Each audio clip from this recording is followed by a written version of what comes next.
Good afternoon to you all. My name is Jeremy Rose. I'm a partner at ComSys in London, and I'm the moderator and host for this afternoon's Global VSAT Forum webinar on antenna innovations, keeping up with the rest of the industry. We hope you're going to have an exceptionally interesting time on an exceptionally interesting subject.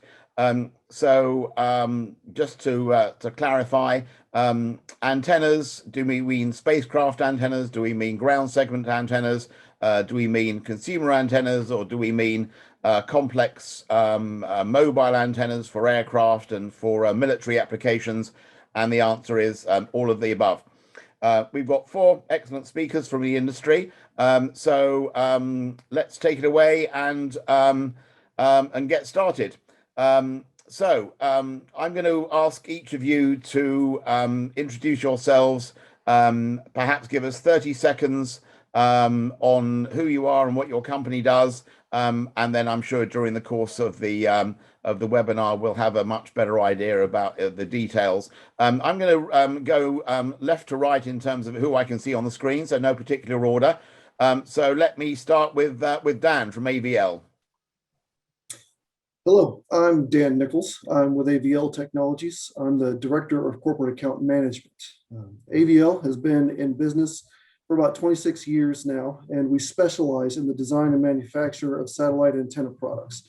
We've got over 250 employees in our design and manufacturing facility, which is now effectively a technology campus with over 100,000 square feet of manufacturing space.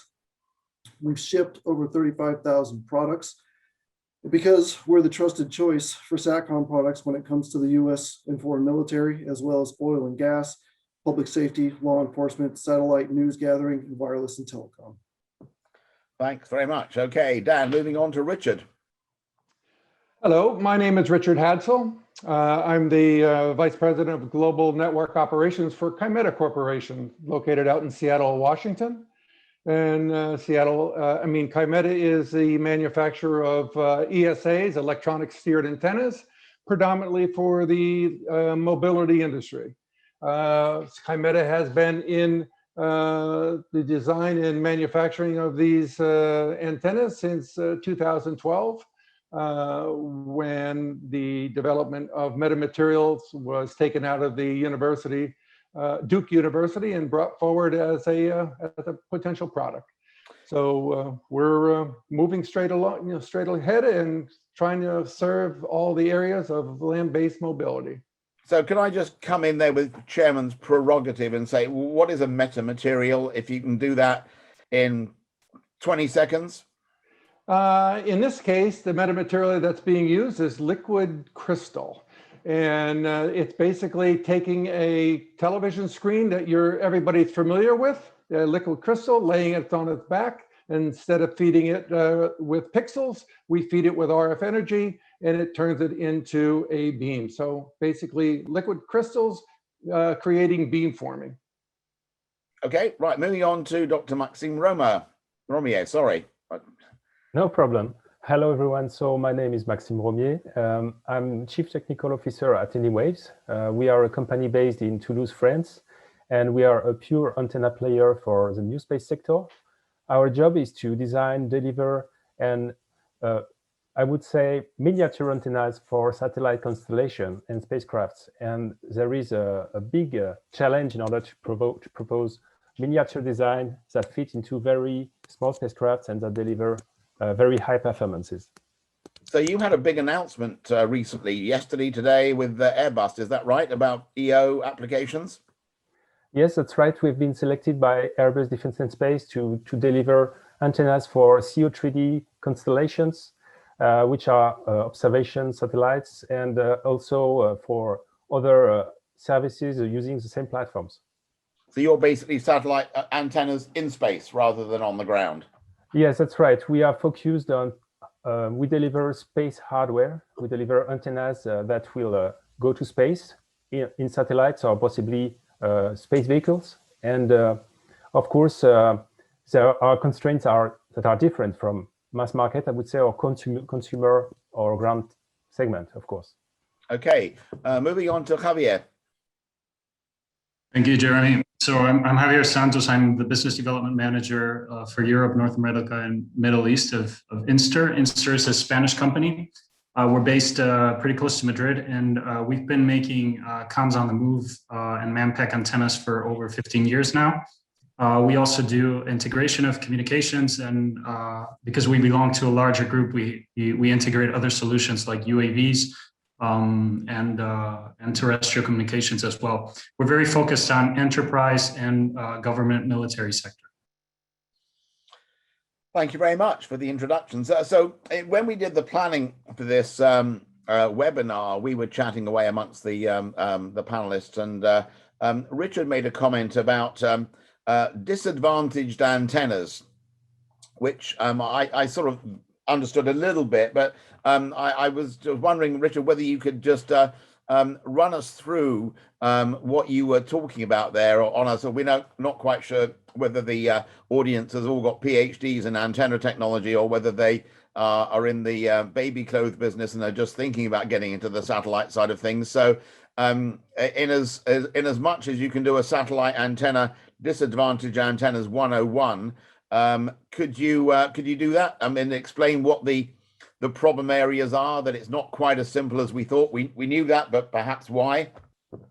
Sure. I'll do my best to try to keep it as simple as possible. But basically, when I left MTN and went into Kymeta to support them in building out a global network, what I found immediately is that the metamaterial small mobility antennas are basically 70 and 80 centimeters in diameter. Flat panels that are mounted on vehicle roofs, or sometimes they're put on a pole, but majority they're in some type of mobility vehicle. So electrically, these antennas are equivalent to a 60 centimeter parabola. And when these metamaterial beamforming antennas start scanning and tracking the satellites, the problem is that the main beam, as it comes down in elevation tracking, because there's no moving parts on these antennas, the main beam pulls back a little bit so as not to cause interference. Therefore, it needs more power from the satellite to keep the connection connected. What we've seen happen is many people that are astute in running their own networks today, and they have their own C and KU band networks up on the air and running either stabilized or fixed antennas, put these small antennas in their networks, whether it's a Kymeta flat panel antenna, or maybe a KVH 45 centimeter parabola, or an Italian 60 centimeter antenna. They find quickly that their main network starts to degrade for those antennas that are currently operating in larger apertures, like a 2.4, 1.8, 1.2, or even a 1 meter antenna. Their throughput starts dropping because the power of the satellite is starting to point its power and change the mod cods, or the way the modem is configured, to an FEC rate that would allow the small antenna to stay connected and deliver enough capacity to communicate. So to have these small antennas in a network, the users must realize that the network has to be designed to support these small disadvantaged antennas. Otherwise, it will affect the other users within the common network. So what we've seen happening is that some people that buy the antennas and have their own networks, they put up a unilateral carrier specifically to support the smaller antennas or the disadvantaged antennas. Kymeta itself is building our own global network, but again, we have to buy additional capacity, more so than a conventional parabola, in order to serve these antennas and allow them to beam switch seamlessly from one region to the next. So Dan, is that true just of Kymeta or everybody? I mean, is it a problem that you're facing as well? I think it's an issue that has been inherent in the industry for quite some time. It's not something that is subject to just one antenna type, but yeah, it's something that we all face, something that we all have to deal with. So moving on though, and that we talked at the beginning about the difference between the high-end ESAs or FPAs, earth station antennas, or electrically steerable antennas and flat plate antennas, or whatever one calls them, and the ones that cost tens of thousands of dollars, and the ones which are going to be hopefully selling at a few $100s. What's the biggest difference? Just to follow on with you, Dan, for the moment. Between the two of them, is it really chalk and cheese? Well, in my opinion, the biggest difference is cost gain and throughput, right? So we're talking about consumer desires, depending on which consumer we're talking about, and their performance expectations. That drives the requirements, and those requirements are delivered at varying levels depending on the technology employed and the price point that we're looking at. Yeah, Javier, do you have any thoughts on that one? Yeah, I mean, first, we've got the scale of in order to reach economies of scale, we would need to have a market large enough for that, and that's one of the things that we're seeing as a drawback there, because really the customers we're targeting, like government, military, enterprise, usually don't buy large numbers of quantities in at the same time, which means that we can't really get that production that we would like to get to drop prices. That's the first thing. And then also when you're talking about these markets, usually there's a lot of requirements in terms of regulations. So for example, if you're talking about putting an antenna on a train, you need to go through all these certifications, at least here in Spain, where you need to find components that you can transmit through, but at the same time are fire retardant. You need to get all these regulations complied with. And also when you talk about military or government customers, you have all the reliability factor put in, where you need to have components which are expensive. So in the end, it's hard to reach those price targets that you were mentioning. So, Maxime, in terms of the way that the space-based antennas are designed, constructed, I mean, clearly they're going to be much more expensive than the Earth-based ones because they have to be space qualified. But is there any fundamental difference between antennas in space and ones on the ground beyond the testing that's required for being space qualified? I think I got the mic now. Okay. I would say that in space we have, if we can focus on several kinds of antennas. I would say we have, for example, telemetry and telecommand antennas, which are the link for the spacecraft to be operated.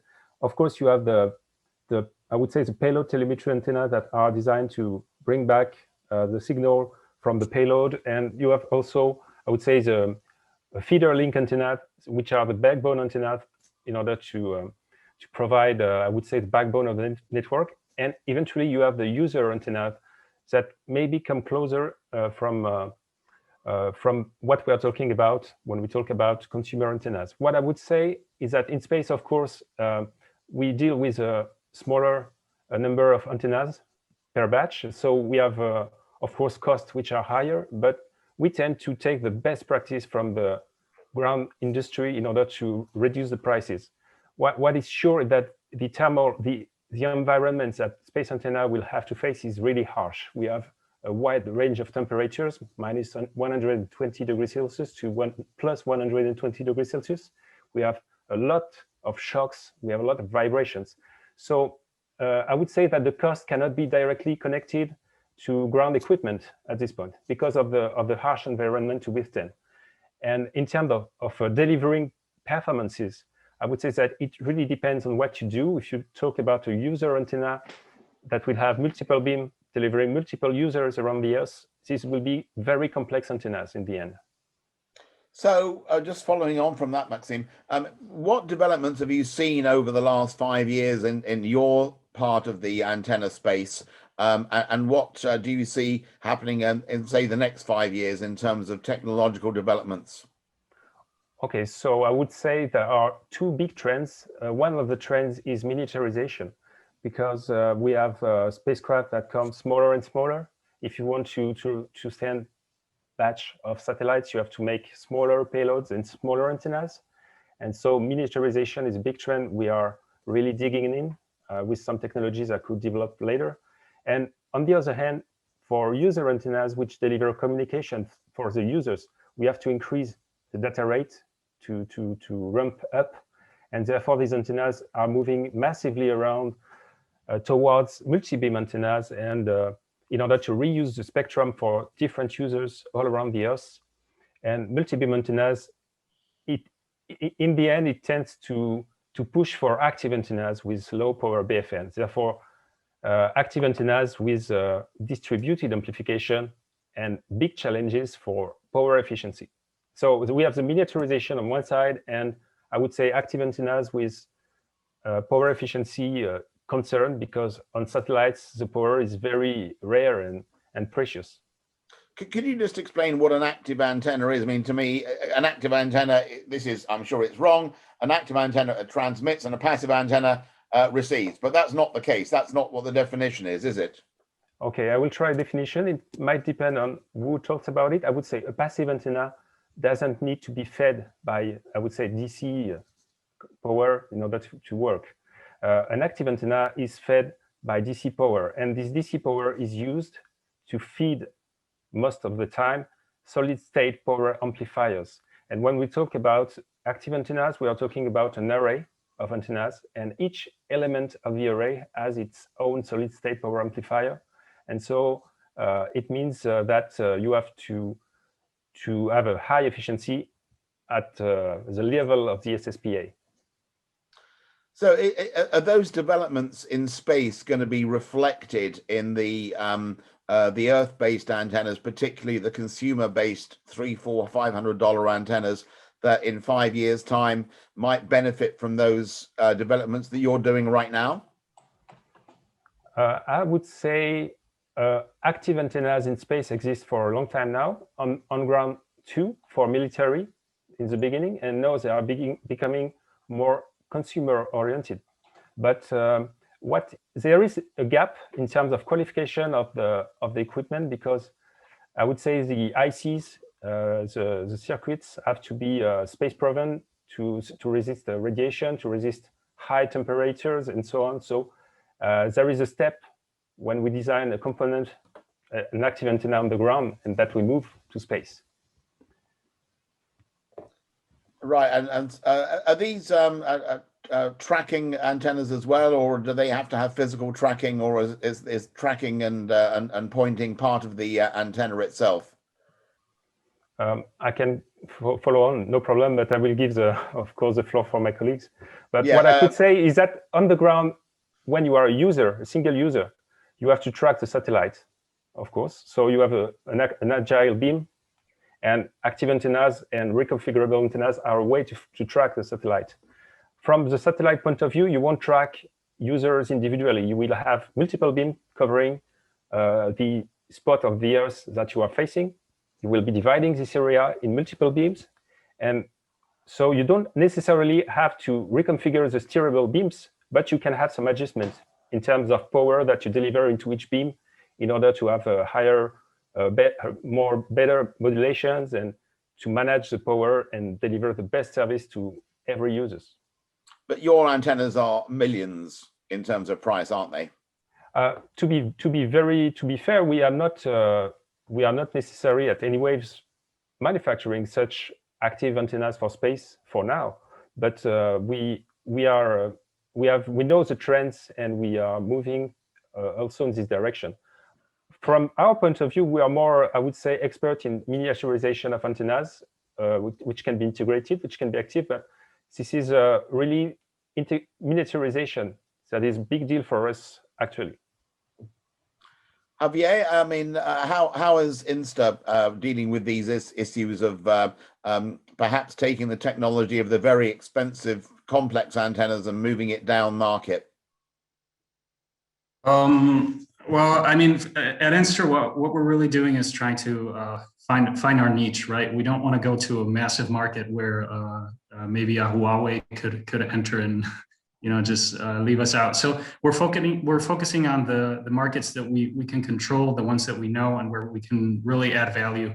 So what we are doing right now is finding a balance between the form factor of our terminals and the performance we can get into it. And as Richard was mentioning, this is an issue that's very, very typical in our day-to-day, right? So customers come to us and they say, we want it to be smaller, but then, physics is pretty stubborn, and you can't really negotiate with it. And in the end, if you want to get certain performance into the terminal, you need to have a certain size of the terminal, right? So what we're doing is kind of trying to find that balance between the size of the terminal and the performance that our customers want, and trying, of course, to get those economies of scale that I was talking about, trying to reduce the changes that you need to do in the terminal for each customer to get those prices down.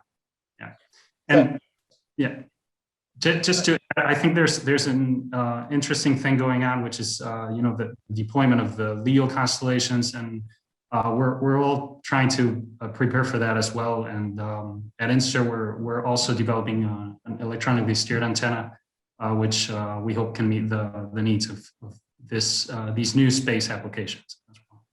That's going to be for what applications and which market segment? Well, at the moment, we're looking at some of the markets where we are at presently, but we see that there are some issues with geo satellites. This could be, for example, railway market. There are some countries, especially in Northern Europe, where elevation angles can be an issue, and perhaps the new constellations will help solve that problem. Dan, I mean, how are you?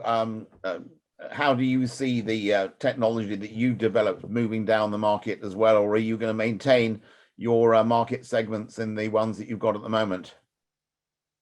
Well, I mean, obviously, we're going to maintain what we currently have, but as far as expanding beyond that, we're watching all of the trends as well. The splattering of MEO and LEO satellites is really forcing an entirely new market space, and that's driving technological advancements, especially when it comes to ESAs. With regard to costs of production and things like that, lower production costs and ASICs are helping to bring prices down, if you will. I would think in general terms, and as well as I would say that AI, artificial intelligence. Those advancements in the architecture realm will allow for more dynamic and efficient use of frequency spectrum, data throughput, things of that nature. So the more the technology advances, the more we will see cost efficiencies as well. I think we're all kind of focusing on that and looking to capitalize on that. Richard, from your point of view, are you going to be selling $100 antennas in 5-10 years time? Well, the focus is to be able to get there. That's for sure. But the way we've been looking at it is the volumes will be coming with the connected car industry to allow the pricing to drop based on the volume demand. The connected car industry will also necessitate running in the higher frequency range, the Ka band, of course, and maintaining our current design topology that is allowing the mobile-based antenna to operate not only GEO but LEO simultaneously, switching as needed. We're very much aware that the normal design of a flat panel antenna or even a parabola of going above 70 degrees is nearly impossible. You're forced with path loss and scintillation depending on where you are. And really to support the industry, you need to be able to seamlessly switch from GEO to LEO and continue your trek northbound above 70 degrees, north and south. So yes, we're we're looking at that. We are basing our findings that the quantities will support being able to drive the antennas down into that, few $100s per antenna range. But then again, the size of the antenna you're going to see is going to even shrink smaller in order to facilitate mounting one or multiple antennas in a roof of passenger and professional and first responder vehicles. So you mentioned that the connected car needs a higher frequency band. It doesn't need it. It doesn't need the high frequency band, but in order to facilitate that marketplace and drive the price down, you need to reduce the overall size of the antenna to take the bill of material cost down. And in order to do that, you need that volume. And then again, the connected car requires a smaller antenna. I wouldn't want to run a KU band antenna, with a 35 centimeter antenna, but I would with a KA. But if you have a smaller antenna, then your beam width increases. Is that a big deal? Of course it is. The beam width has to be always kept within the proper 2 degree or 2.5 degree spacing, depending on the constellation and the area that you're tracking. So in an area for connected car, the design topology of that is always to be tracking 45 degrees or 45 degrees, or more or less, straight up in the air, and not dropping it down and pointing down toward the equator, where, if you have a 2.5 degree beam width, for example, you have the opportunity to affect some ASI, adjacent satellite interference, which we do not allow within our systems. These systems are automatically designed to pull back, in our current systems, for example, pull back that power the lower that beam is scanned down, because we're running beamforming. So effectively, we have a holographical beam coming off the surface of that glass, and as that comes down, the further the lower the elevation, the potential for that main beam to widen up on the bottom half is there. So to alleviate that, the software automatically pulls back the main beam to maintain its 2 degree beam width until it hits 15 degrees elevation, and then the computer shuts the antenna down completely. So we've just got a question appearing in the chat, and I think that perhaps should be posted in the Q&A, but let's just deal with it at the moment. How far up are we going in terms of frequency? This question from Oriel Newman talks about KA band and W band. Is there a point above which there are problems? I mean, if W band is 80 gigs, isn't it? Yeah. It is. And in our industry so far, at least within Kymeta and some of the other flat panel ESA antenna manufacturers, I haven't seen any real push to go into those areas, those frequency ranges yet. It really is impacted by path loss and more meteorological conditions that would impose potential, losses both in transmit and receive at those frequency bands.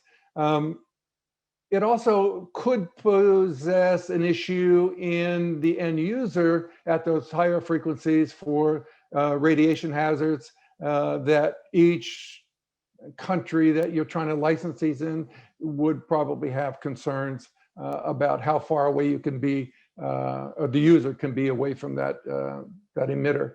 So I don't know. It may end up there, but at the moment, we have no interest in looking above KA. But who's to say 5 years from now, if there's a major demand, we could always either look in that direction as well. Maxim, I noticed you nodding as Richard was talking there about the higher frequency band. Is that something which you're thinking about, or you're thinking about it and you're trying to avoid it for the moment? You're still on mute. Yes, the mic again. Sorry. Right. I would say that the choice of frequency depends on several parameters for the link from ground to space, of course. And for example, if you consider telemetry tracking and command, we have we need a high availability. We need to have a good availability of the link. And these links are made in S-band, roughly at 2 gigahertz. If you want to increase the data rate, when we want to bring data from the payload to the ground, we have antennas that work in X-band. This is a frequency where we can have more data rate, of course, because we change the frequency range. Then, of course, we have the telecommunications in Ku-band, Ka-band. At some point, we will have a problem of availability because of the propagation losses. And if you have some rain in some area of the world, there will be a drop in the data rate and availability. But as far as I know, ground stations have been investigated in QV band. It's roughly at 40, 50 gigahertz in order to, I would say, release the spectrum for users in K-band. And the issue that you will have sometimes some stations that won't be reachable because of the rain and so on. So if we want to go to very high frequency, it will be more risky, or you will have to be in specific conditions. For example, on aircraft, when you are above the clouds, possibly you could have antennas for the aircraft that are above K-band.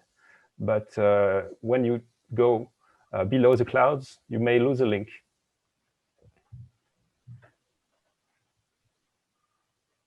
Sorry, your audio is coming through to me very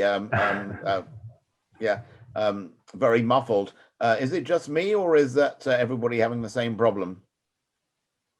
No, it looks like it's just me.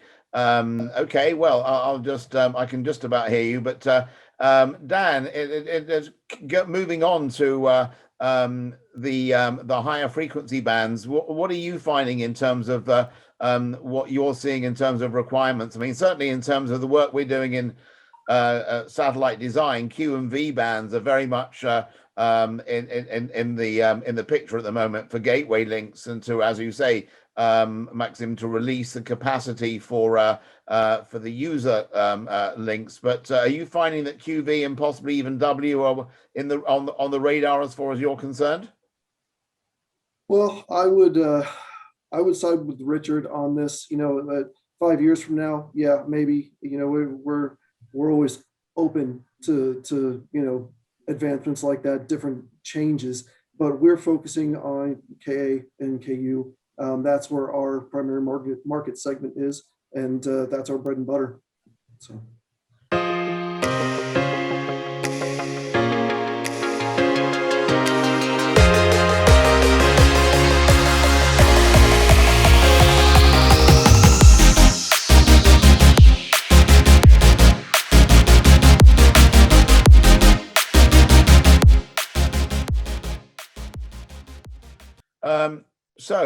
Question for you, which is perhaps a little bit, interesting. What do you guys all think of the Starlink antenna? Very open question. Dan, you're grinning, so let's just grab you first, okay? Well, I think it's one of those offerings that is very enticing to the masses. It's something that I think all of us in the industry are watching very closely. They've kind of set the pace in the segment of the industry, and that particular entity is one that has a lot of attention right now. It's an interesting antenna. It's designed essentially to be more or less disposable, and it'll be interesting to see how things develop based on the pressure that's being applied by Starlink because of it. Richard, I think everybody was smiling a little bit, but I think your smile was a little bit wider than some of the others. Yeah, we look at it because we're from the flat panel industry. We understand the cost of making one of these antennas, whether it's metamaterial, phased array, or varactors, or an optical array of some sort. There's a lot of money in development and building this thing. So when you see a flat panel antenna that has a fixed beam, and being offered for $499, you know darn well that the real bill of material of that thing is very close to $2,000. So they're really buying their industry right now with that antenna. As Dan said, yeah, it is being designed somewhat like a throwaway antenna. It's trying to capture the market. And then eventually, I would imagine they'll upgrade the antenna somewhat to stop it from shutting down after it hits a little bit over 100 degrees and you know, turns itself off.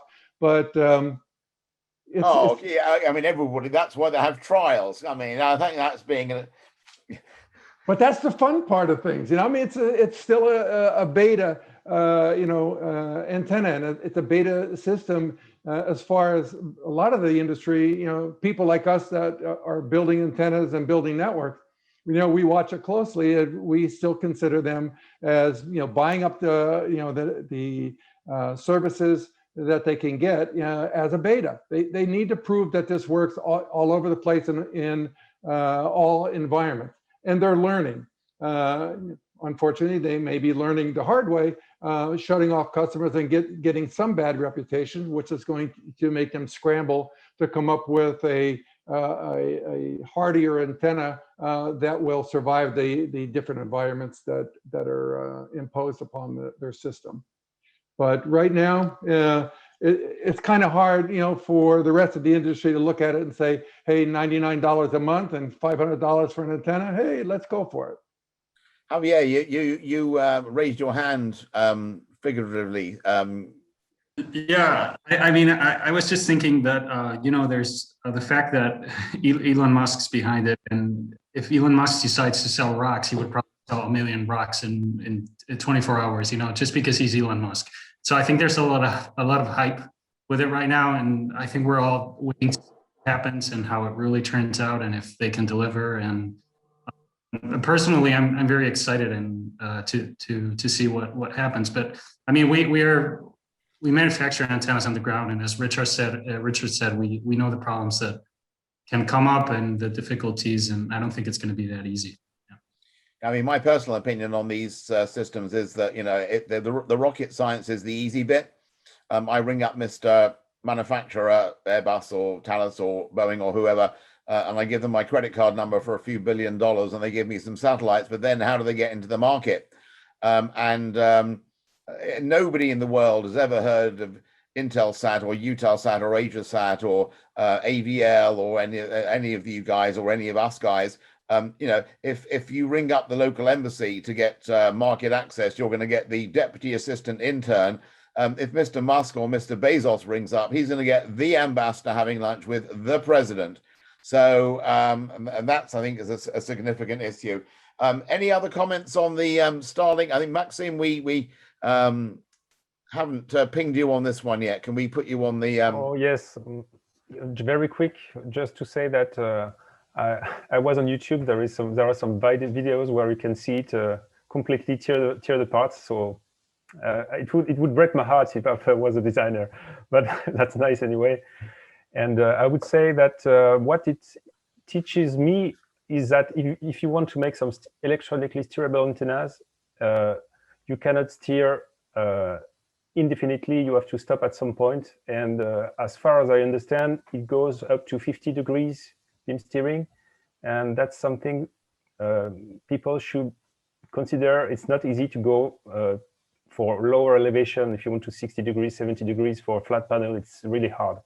And it seems like they have not been at the limit, but it's very impressive anyway. So in terms of Q&A, just to remind you to post those questions if you would like in the Q&A section, and we'll deal with them as they come through. But just carrying on the Starlink NGSO, non-GSO side of things, what are the biggest challenges going to be in terms of those networks as opposed to the classical geostationary network architectures? Dan, any comments on that? Sorry, I had to find the mute button. Biggest challenges are going to be establishing and maintaining solid scan rates and retrace times, being able to effectively, I guess, track multiple orbits in multiple bands, and making sure that we have solid algorithms that maintain all of that, especially when it comes to LEO. That's going to be something that's going to be a particular challenge, and we'll have to really delve into that to work out the kinks. Is that because with LEO, your bearing rate across is going to be much greater? They're whizzing by at a greater rate? Well, partly yes, but also because you've got different orbits. You've got polar, you've got inclined, and the depending on the constellation and the network, the antenna may have to switch from one specific orbiting satellite to a different satellite that's in a different orbit, and it'll have to change direction, instantaneously in order to maintain connection. And polarization. Say again, I'm sorry, Richard? go ahead. And polarization. The antennas would have to Yes. not only change, the constellation, but in many cases it has to change polarizations too, from linear to circular. So how difficult is that? It's a bit like juggling jelly. I mean, is it like, oh my gosh, this is really complex, or is it, oh, it's just software, we'll get there in the end? Well, in the electronic steerable antenna market, it's basically a software function that switches the main beam from linear to circular. But in the parabola marketplace, it was a fixed setting on the actual feed. It may have changed now to the point where you can switch it electronically, but it's a mechanical switch. I don't know. Dan can probably update me on that, because I've been out of the fixed and parabola related marketplace for 5 years now. Well, yeah. So currently, mechanical is the standard, and that's something that has to be achieved through both software and motorization, right? So you have to have the right gear ratios, you have to have the right high-speed motors to be able to handle it, and you've got to have the right software algorithms that will support it and command appropriately. So Javier, that's not going to happen for $200-300, is it? Is it always going to have to be a substantial subsidy for the antenna, for the consumer service? Well, I mean, at least in the comms on the move segment where we work on, I see it pretty difficult, to reach those price points. You also need to have a powerful INS to track the movements of the vehicle when you're talking about putting this on an off-road vehicle. Sorry, INS being? Sorry, inertial navigation system.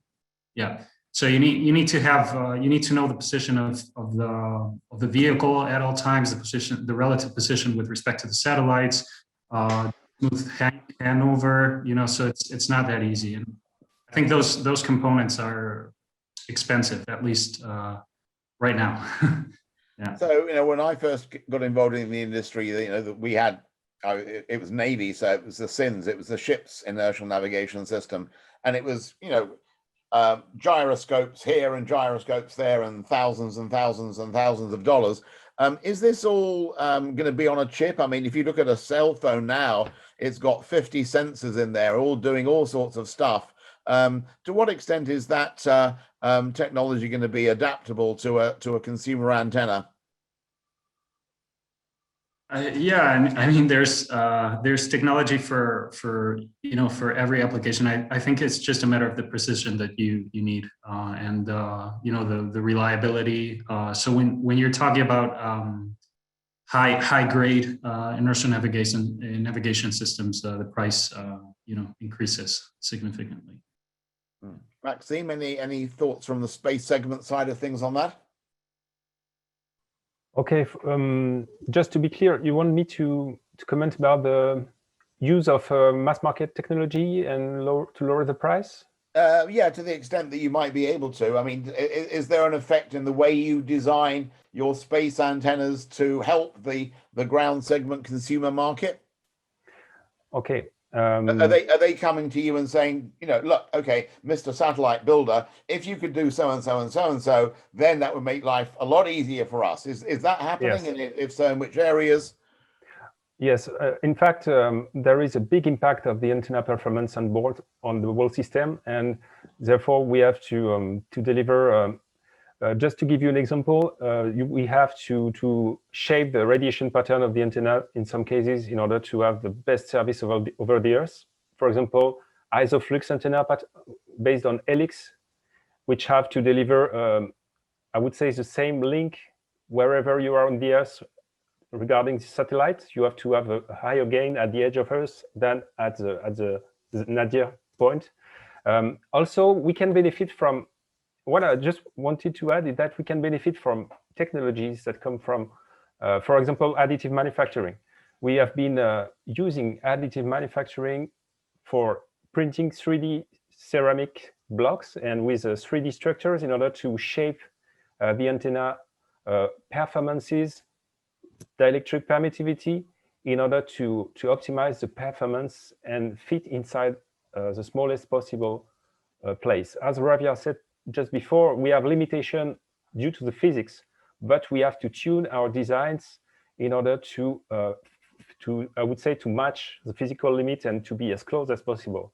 And what is interesting with 3D printing of ceramics with 3D structures is that we can achieve great radioelectric properties. We can find the sweet spot between size and bandwidth, I would say. And what is interesting with ceramic is that ceramic is material that can withstand very high temperatures. It has a high permittivity. It can be tuned thanks to the 3D printing. And eventually it has very low losses. And as I said, on board of the spacecraft, power is very valuable, and we have to have a good radiation efficiency. And so this is I would say, benefit from ground technologies that go to space. Are you thinking about 3D printing in space, or are we talking about doing it on Earth and then launching it? Well, we are not, at least at Anywaves, we are not building the antennas on the spacecraft. We are building them on the ground. But what we can do is that we can use the best knowledge in terms of additive manufacturing to have a piece of, I would say, piece of dielectric which are shaped and with very specific shapes from the ground, and to optimize the design and then send it to space. So somebody commented in the question section about a comment that Richard made about the big differences between electronically steerable antennas and parabolics. And the question was like, is it really that different? I mean, is it chalk and cheese, as I mentioned before? Richard, do you want to just expand on that a little bit?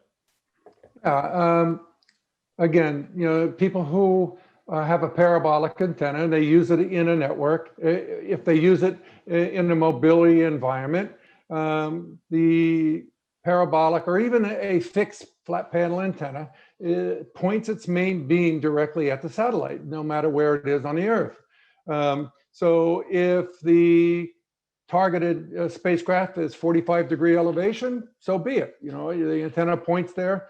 And if the antenna is moved higher in elevation on the ground, I mean, farther north or farther south, and the elevation drops down to 15 degrees, the main beam of the parabola, again, points to the spacecraft, and the ERP and G over T of that parabola antenna stays the same. Unlike a flat panel antenna, whether it's Chimera or anybody else, and the antenna is mounted in a flat, looking at the sky mobility environment, the main beam basically has to electronically scan itself from boresight or zenith, looking straight in the air, and scan itself down in elevation to point to the satellite. As it scans down, the effective electrical properties of the antenna become less. So if I'm looking straight up into the sky with my antenna, my effective antenna size is, say, 60 to 65 centimeters in diameter compared to a parabola. But as the main beam is forced to scan down to point at a specific satellite, and the main beam is pulled back in order to alleviate any potential adjacent satellite interference, the effective gain of that main beam is equivalent now to, say, a 45 centimeter or a 55 centimeter antenna. If I bring it down further, all the way down, say, to 15 degrees elevation, right before the computer says, nope, no more, shut down, the effective gain of that main beam may only be 35 to 40 centimeters. So there is a big difference in comparing one to the other in an environment. Now, take that same electronic steered antenna, put it out in a wind farm environment that's really, really remote somewhere, maybe out, in a bay where you have to get on a boat to go fix something, and the antennas that are normally providing communication to and from those wind farms gets blown off bore site. It may take 24, 48 hours for a technician or engineer to be dispatched to go out and repoint a parabola VSAT in that environment. Unlike the electronic steered antenna that might be mounted on the same, say, pole mount and physically pointed toward the spacecraft, if really strong winds and move the antenna slightly right and left, up or down, remember, the main beam is automatic. It would automatically track and repoint itself instantly to keep targeted on the satellite. The gain might, move a half a dB to a dB in transmit and receive, but you would not lose your connectivity. Dan, is that your understanding, or anything to add on that side of things in terms of the complexity of the electronically steerable antennas versus parabolic? Sure, yeah. So I agree with everything that Richard said, and I'll speak more from the parabola side. One of the things that a traditional elevation over azimuth parabola antenna faces when it comes to MEO application is the keyhole effect. And if you're unfamiliar with what that is, if you're at the lower latitudes closer to the equator, once you get closer and closer to zenith of the antenna, as it's tracking a MEO across its arc, it will lose that satellite because of the limitations, the mechanical limitations of the antenna itself. However, that is beginning to become overcome in terms of using what we call an XY antenna. So the axes are different and you no longer have elevation over as, but those mechanical limitations are something that affect the parabola industry, but not necessarily the flat panel industry. So we've only got 5 minutes to go, but there's two more questions. I'm going to deal with one of them, unless there's anybody else who wants to post questions in the chat, or the Q&A rather. Maxime, you were talking about the way in which your requirements may be affected by the Earth station operators. It's related to the if you had a question or a request from satellite operators, what would it be? What do you guys need to do? Okay, that's a big question. I would say you've got that a minute each to deal with it. Okay. If I had a question for the operator of ground segment, of gateways and so on, that's it? The satellite operator, Mr. Intelsat or SES or whoever.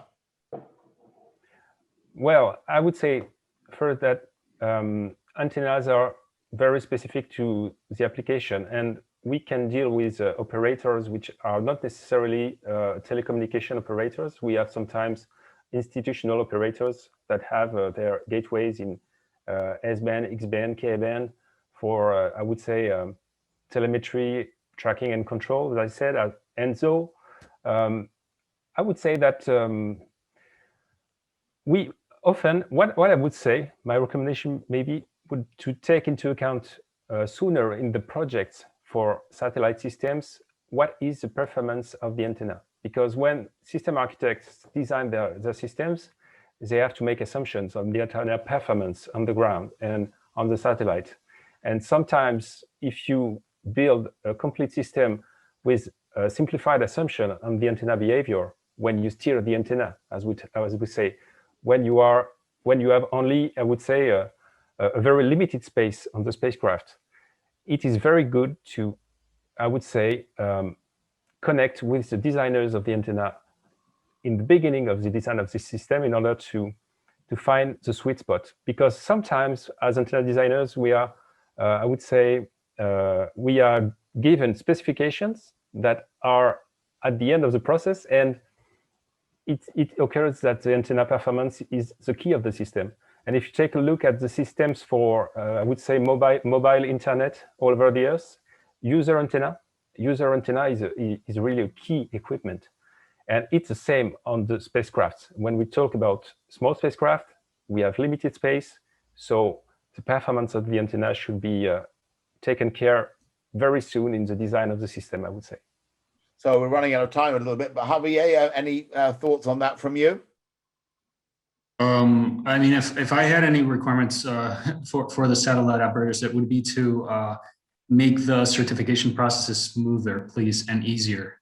Reduce bureaucracy, because we waste so much time and resources in getting stuff certified, and not just with the operators, also with government entities. It's horrible, the amount of time that we have to spend sending information around. Do you think that amount of time is unwarranted, or they're asking for too much information? I mean, they're trying to do their job properly, and interference is a problem. And but in which areas, if any, are they over specifying? I think I don't know. I guess it's a way to protect not just the company, but individually. It's like, okay, I've asked for all the information. I'm not responsible for what happens, right? If it doesn't work, that's part of it. And then I don't know. I mean, this is a question for satellite operators. I guess it's just at least here in Europe, we like we like paperwork for some reason. We like to put a lot of constraints on everything and have everything under control. Yeah. Dan, what do you want from the satellite operators?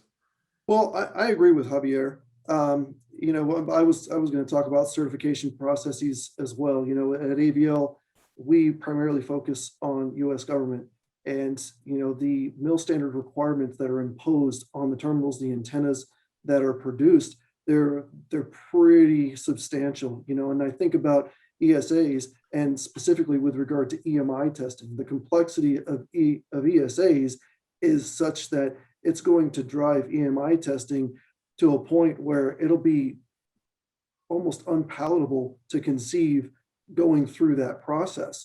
And if something isn't done on the forefront to streamline those processes, the government's not going to get the product that they want certified in the time frame that they expect. It won't happen. Richard, very quickly from you.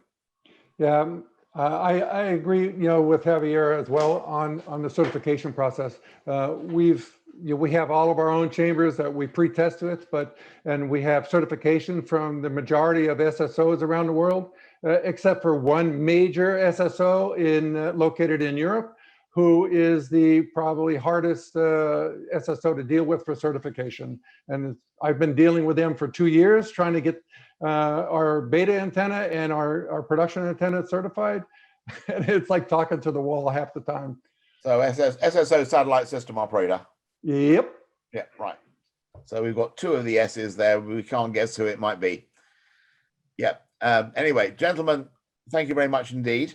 We're at the end of our allocated hour. I wanted to say thank you to all our participants, to the audience, especially to our sponsor, Anywaves, who've supported this event, to the GVF for organizing it. I think they're going to be a recording available, and it's going to be emailed details to you over the next day or two. So thank you very much indeed. We look forward to seeing you at the next GVF event. I'm not sure when it is, but I'm sure that you'll be getting lots of emails about it. Goodbye from London. Bye now.